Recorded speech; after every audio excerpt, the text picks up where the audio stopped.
So we're going to have a look at the Roshield beta and block kit. What you get in the kit is what you can see here.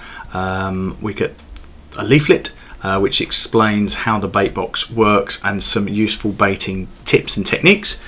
If we look at the bait box, we've got the warning information on the front here which makes sure it's nice and safe, and the key slot here. The key that's provided has got 3 tools on it. The one that we require is this cross-sectioned one, and that's going to fit into the lock here. We just give it a turn 45 degrees and that will open up the bait.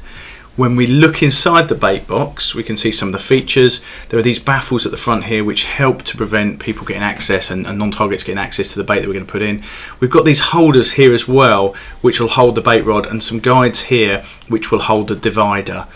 So the divider and the rod come supplied. This is the divider, and that's going to just slide down onto the guides at the front of the bait box, and this is going to help prevent any spillage coming out of the bait box and keep the rodenticide nice and safe inside the baiter.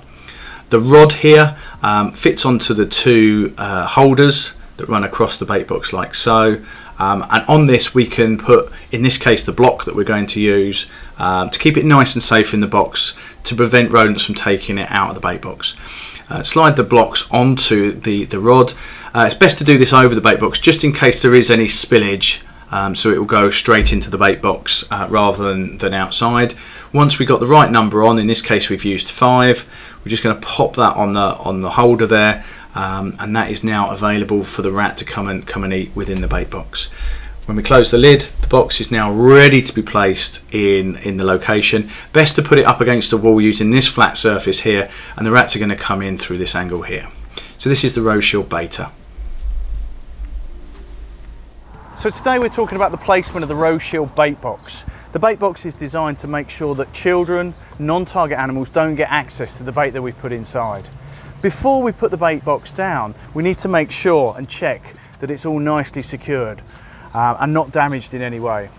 We need to make sure we place it in the right area. We need to place it in an area where rats are active. Rats like to be in contact with surfaces, and for example along this wall here is an area where they may well be running. To place the bait station down, we simply take the straight edge and place it firmly alongside the surface.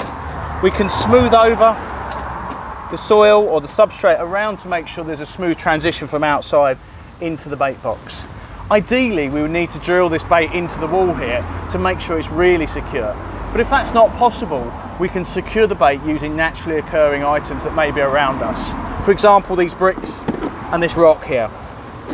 This means that the bait is nice and secure, protected from non-targets and from other people, children for example, who may wish to get access to it. It's important we come back and check on a regular basis to make sure there's been no changes or damage to the bait box and the bait remains safe at all times.